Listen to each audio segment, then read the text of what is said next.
It's now a pleasure to hand over to Paul Devlin, who is the Chief Executive of NAPP, for what I hope will be quite a fun session. Oh. Good morning, everybody. I get to do the fun bit. If I can just talk very briefly about the NAPP Group of 100. First off, what is it that we are proposing? We want to develop a smaller group of PPGs. It's about the sort of number of people that are in the room at the moment who are able to commit to be giving more frequent, quick turnaround engagement with us as an organisation. And we know that when we do surveys, for example, like we did on the one a couple of months back on PPGs and Local Health Watch, there's a summary of that survey available at both the Health Watch desk and our desk. We had 441 responses, different PPGs, which is great, but it takes a few weeks because for some of you, you need to take time to meet with colleagues, etc. We're looking for a smaller group who are able to be a little more fleet of foot with us. Why? Because as a national organisation, we're increasingly asked for the views of PPGs, and it's important that we have done that engagement with you to find out your views, rather than either guessing, which we wouldn't do, or relying on conversations that maybe things have moved on for yourselves. The pace of the engagement from other organisations, whether it's people like CQC or NHS England or many of the other organisations who are now coming to us as a national voice, can be very fast, and we don't want to miss out. So it may not be good practice, but sometimes they come to us and say, we want to know what PPGs think and we need to know in the next 2 weeks. So from our perspective, whilst we might want to educate them on what is good practice for getting good feedback, at the same time, we don't want to miss out getting your voices heard as well as we can. And if we can get this right, it will mean PPGs are heard more. How it's going to work, it's going to be explored a little bit more in the workshop session, the second workshop that I'll be leading later on. But I wanted to flag it with you in this plenary because obviously many of you won't be in that session.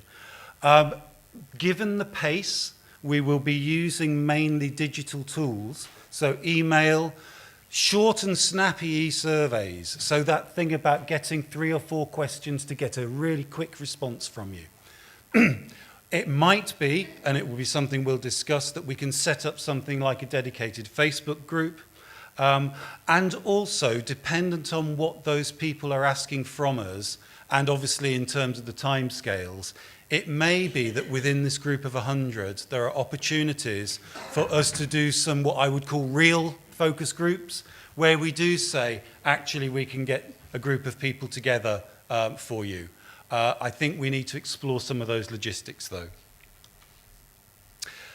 And importantly, what is it that you're going to actually get back if you take part in this?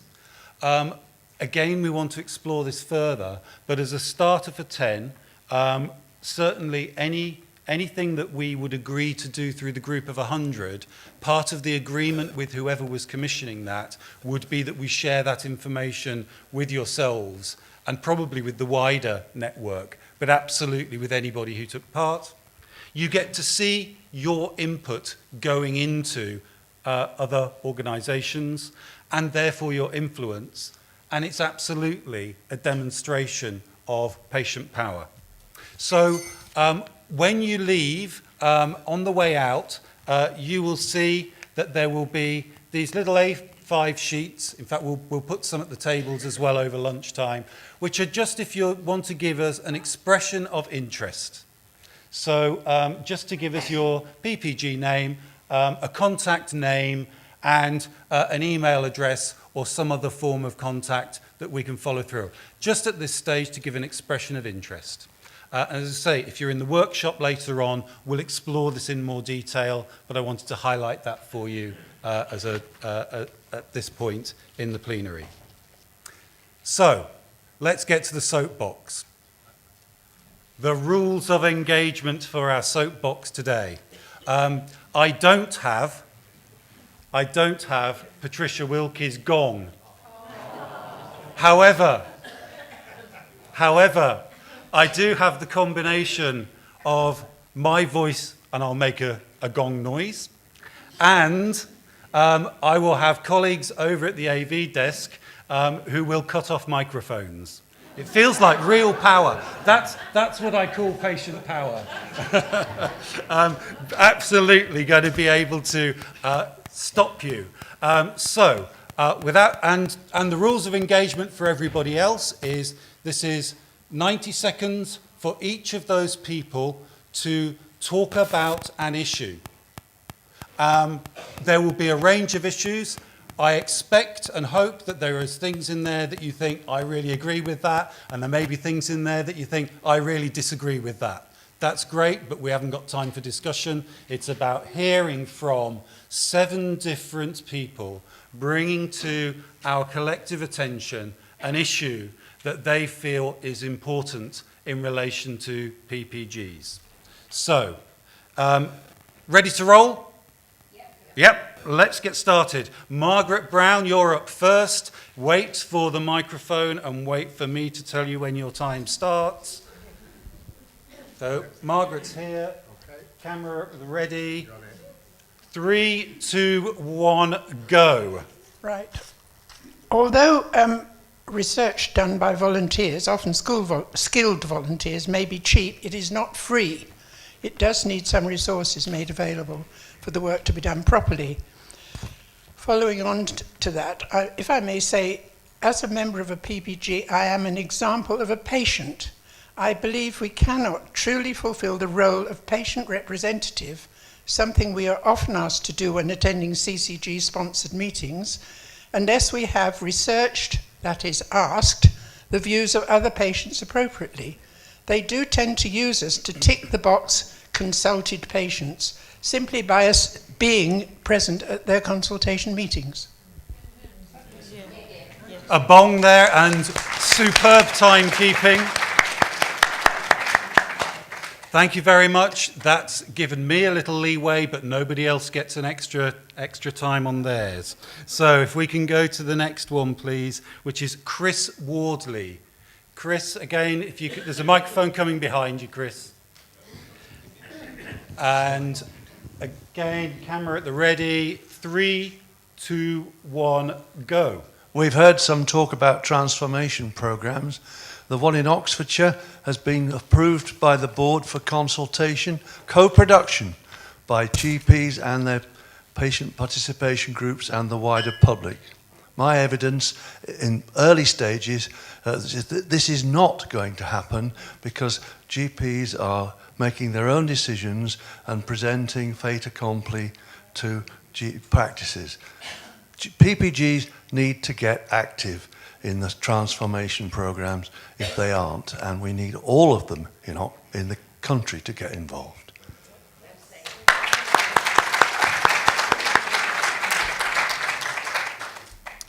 Well, we're doing very well on very snappy ones here. So that was only a 35-seconder for other speakers that are coming up. So D. Wilson, noting that the microphone's coming to you, and you will have your full 90 seconds available. Camera at the ready, and 3, 2, 1, go. These are my thoughts from 2 years working in the PPG, and I spent quite a few hours yesterday morning putting them together. How many thousands of the surgeries in the country are represented here today? How many virtual PPGs are here? None, of course, unless somebody's got a computer open with someone's virtual PPG on it. People here today are the committed small batch, but even these people, only 50% gave the workshop info, according to the email that I read a few days ago. Why are they? Are they too busy? Are they apathetic? How many of us here today are for kudos, personal ambition, to tell us about their good works, would like to think of themselves as important in the community? Only each of you know what your own true motive is. Blessed with good health, I rarely entered my surgery throughout my working life. When I did need service after retirement from a busy service industry, which was in my DNA, I found it wanting, to say the least. I joined my PPG to try and make a difference. I had 40 years in the service industry where customer satisfaction came first. Good service ran through the veins of my company and I was proud to embrace them. I do know that you are all unpaid volunteers who want to make a difference. May I suggest that the people here today are good, hard-working PPGs, and you are very lucky. I had a new hip recently, and the NHS looked after me fantastically with the lovely workers that we all know they are. And most people, 90+%, when they go into hospital, are well looked after and cared for, and they say so. My experience so far, though, with CCGs and 10 seconds. PPGs is nothing short of disgrace. And I don't think we have any influence over them whatsoever, and we are ignored. Bong.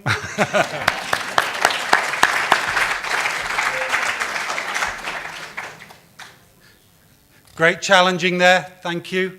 Paul Henry. Camera okay? Yep.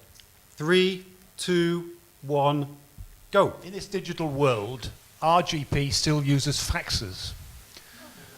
It's taken our PPG 3 years of hard work to collect 1,500 email addresses from our patients. We use these email addresses to address every month with an e-bulletin, and we solicit feedback from them, from which we inform the practice. We're not allowed to use the patient database of the practice because of data protection rules. But when you ask 3 different Caldecott guardians within the NHS what the rules are, you get 3 different answers. Unless we can begin to get access to our patients to do what we're supposed to do, which is represent their views, the only way we can get their views is by using email, because post is far too expensive. So we need some urgent clarification and lobbying to give us access to the email addresses of the patients on our patient database.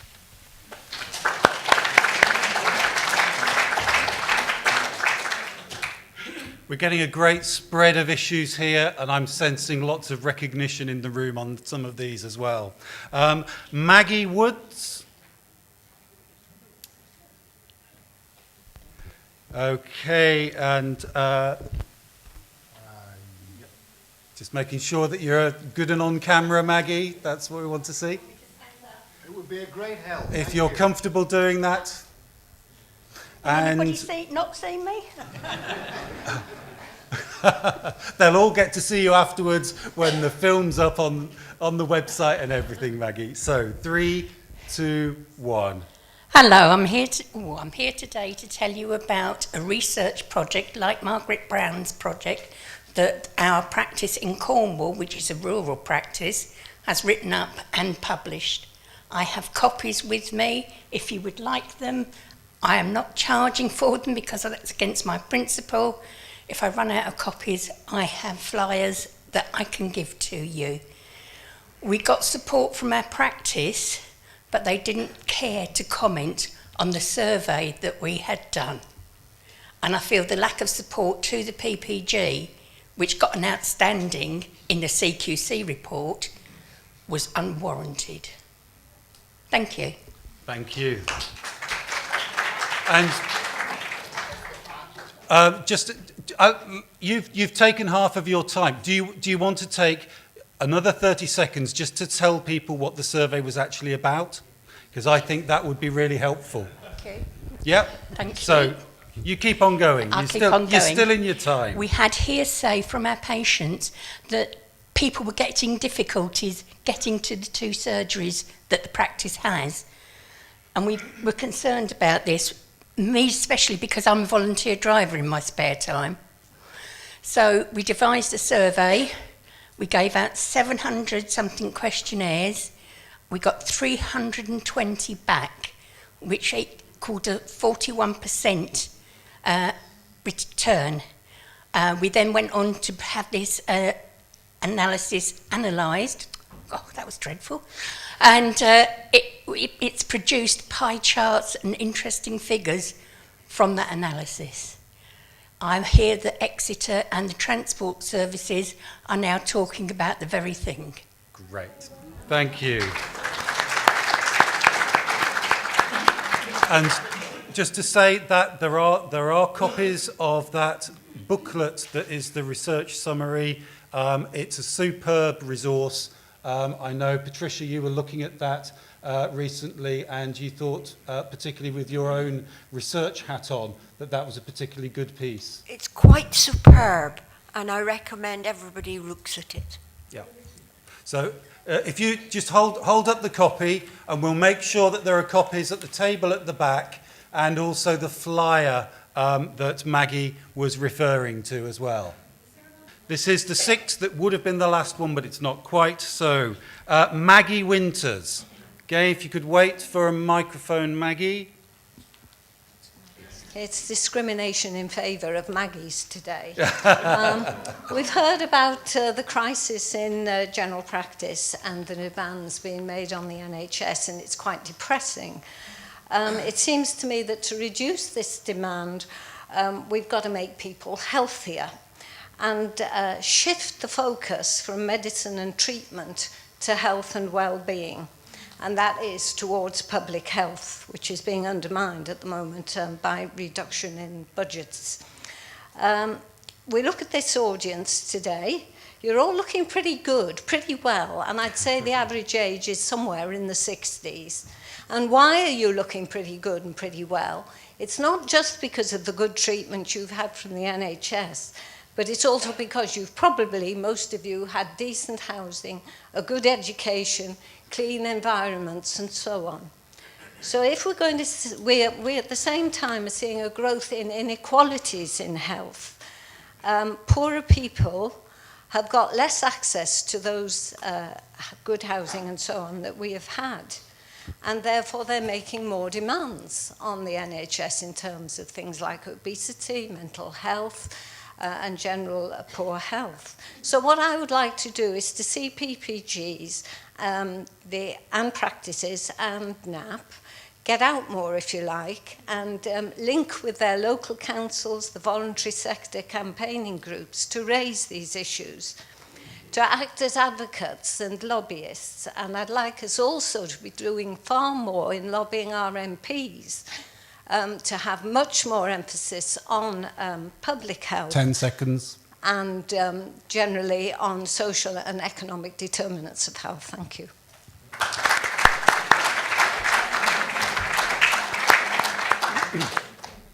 Thank you very much, Maggie. And Roger Batty. Wait for the microphone, Roger. And just wait on the camera too. Good. Yeah. Ready to roll. 3, 2, 1. I'm currently engaged in helping our PPG get a health information evening underway. And the topic is falls prevention, because we gather that this is one of the NHS's top 5 big problems. So I rang the contacts I knew in the NHS and said, falls prevention. She said, yes, I can help you there. Ring this number. So I rang the number. It was the local council. And that made me think. We are now in a process of engaging or combining health and social care. What are NAPP and what are PPGs doing to support that? The first thing I think we need to do is to find out what is actually happening in our locality, and then look at what role could and should a PPG have in supporting that. It's the same people who are patients and clients of social care. The only question I would leave is, should we now think of ourselves as the National Association for People Participation? Mm-hmm. Thank you.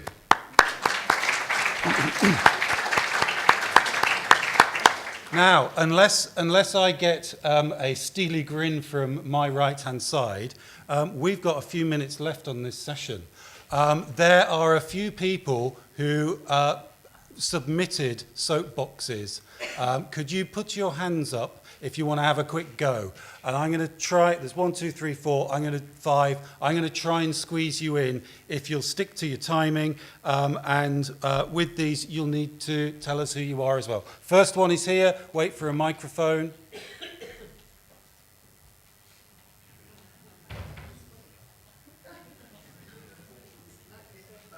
It's keeping Edith good and fit, part of Edith's well-being. And tell us who you are and then do your piece. 3, 2, 1, go. Good morning, my name is Paul Osman. I'm a member of Beecham House PPG in Chelmsford and a trustee of an Essex charity called Action for Family Carers. You all know how important primary care is to identify carers early and to use social prescribing to support them by signposting them to support organisations like social services and charities like my own. Our surgery was rated good in its recent Care Quality Commission audit, but we were criticised for carer identification in a computer search that they requested.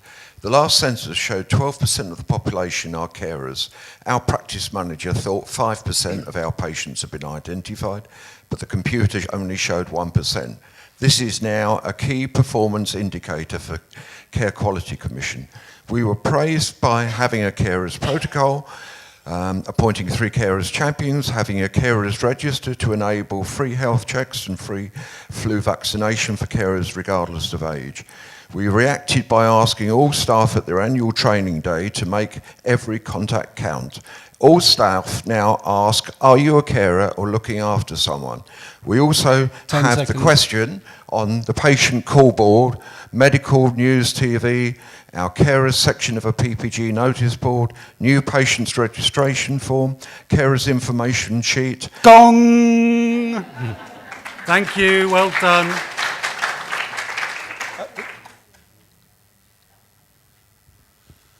Mike Baker again from hold on, North Mike. London. Hold on. 3, 2, 1. We're Go. a relatively new PPG, and one of the ideas is to have volunteers actually in the surgery waiting area from patients. The practice manager is concerned about the insurance position, what sort of process has to be gone through, and so on. Is it the Medical Defence Union or the main insurers? They don't seem to know how to treat it. It must be an issue that's countrywide. Why hasn't the NAPP got some form of agreement with insurers, got some sort of process for how do we get volunteers to help in practices, and what's the process to do it properly? Okay, thank you. It's one you're not going to get an answer to right now, but we'll have heard it. Thank you. That one there, and then we'll take the last 2. Again, introduce yourself. 3, 2, 1. Mike Bright from the Dolphins practice in Haywards Heath. I would like to support Maggie in her and the gentleman who spoke about health and well-being, and the fact that the CCGs are not taking responsibility for health and well-being in the way that they should, particularly in the design of the STPs. When I questioned why health and well-being was not, and the savings that could be made in improving health and well-being in the consultation on our own STP, I was told this is not the responsibility of CCGs, it's the responsibility of public health, which I think is really awful, and I would like NAPP to take that up very strongly. I should add that through our local council we have a permanent exhibit in our practice on health and well-being with all of the necessary numbers and referrals that patients can access. Thank you. Thank you very much. Another one with a message that we will have heard. One there, and then we've got the final one here. So let's wait for the microphone again, please. And introduce yourself at the start. Camera okay. 3, 2, 1, go. Hello, my name is Francis Brown from Priory Avenue Surgery in Reading, and I'd like to talk about and share with you reasons why your PPG should take a keen interest in the friends and family test. In particular, why your PPG should take a keen interest in the proportion of patients who actually, or who recommend or would probably recommend the surgery. And the first reason is that surgeries can go downhill fast. And I should know, in the last 5 years, we've had 4 providers and we've twice been in special measures. It happens really fast. It happens in a couple of months, and it can be picked up on friends and family. Reason 2 is that each surgery is required to run the friends and family test. Not many do. Reason 3 is that it is a sound test if enough people take part. And the number, I believe, is for surgeries between 5,000 and 15 or 20,000 is 70. It's not a huge number. That was 70. Now, I'm not saying FFT is a good measure for inter-surgery comparisons. It's a good measure for monitoring how your surgery is doing. In particular, is it going downhill? And lastly, if it is, just want to make the point that it was helpful to us when we did raise issues with the CCG that we were going downhill. Thank you. Oh, thank you. And last but not least, let's make it a good one. Okay. So, camera ready? 3, 2, 1. Hello, I'm Neil MacLeod. I'm from Exeter, Patient Participation Group. I completely agree with a lot of the things that have been said this morning. I was a GP before and I took early retirement on ill health grounds. The pressure in general practice is immense. I've noticed that for the last few years and have been researching different models of working. And the model that the future of the health service has to be working with patients and with community groups, keeping people well, health and well-being at home, not trying to treat people once they're sick in the hospital. I reckon 60% of what I see in general practice could be dealt with by prevention and health and well-being developed. Only 7% of the NHS resources currently goes to this area, 93% goes to hospitals. Patient power and participation partnerships, we really should be working together as PPGs in your locality to put pressure, to write to your STPs, to write to your CCGs, to put pressure on them to shift resources to public health, to health and well-being in the community. Otherwise, the medical model will continue. The paradigm shift has to be us taking more power and more control. It's up to us to work together. In Exeter, we're doing that. The 16 surgeries have written to the STP, written to the CCG, saying we wish to have paid community workers, community builders and community connectors doing social prescribing and working with community groups like ourselves. Bon. I'm really sorry, we've squeezed 5 extra ones in there, 6 extra ones in. And can we do a 30 seconds on 2 more? Yeah. 30 seconds, and then we're done for lunch. 3, 2, 1. My name's Andrew Walker. I'm from a practice in High Wycombe in Buckinghamshire. I'm particularly concerned about the actions of the CQC and the effect on our practice when they put a practice into special measures. What it does is that they forces that practice to close its list, and we get the extra patients onto ours without any forward planning. There's a total failure of any sort of transformation plan, and we've written to the local clinical commissioning group and a total abdication of responsibility by them for any resolution of this. Thank you. And the very, very last 30 seconds, and then this will have been a new record of 14 into 6. 3, 2, 1, go. I'm Rosemary Smeaton and I'm from the White Regis Medical Practice in Dorset. I'd like to bring you all to the attention of a very, very interesting social prescribing site that's gone up in Dorset. It's called My Life, My Care, Dorset. I recommend very strongly that you all have a very good look at that and try to get something similar in your locality. This website it has lots of links to all sorts of different kinds of health care. 4. Thank you.